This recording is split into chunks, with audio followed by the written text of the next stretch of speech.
Do'stlar, navbatdagi ish joyimizdan video qilib ko'rsatib o'tyapmiz. Ko'p kommentariyada yozilyapti.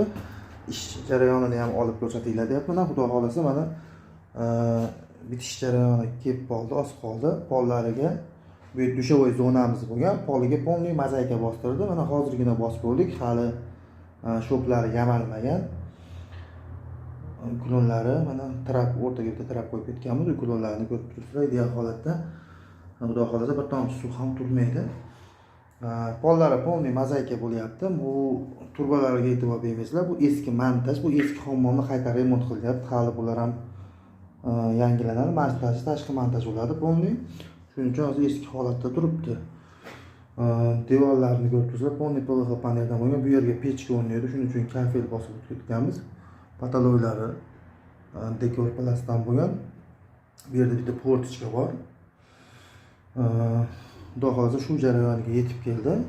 Biz kuzatishda davom etib turiblar. Xudo xolasa bitgan holatini ham olib ko'rsatib o'tamiz. Bu yerda kalidor bo'lib turibdi bu yerda.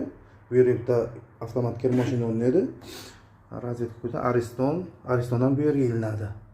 Burchakka avtomat kir mashina o'rnaydi.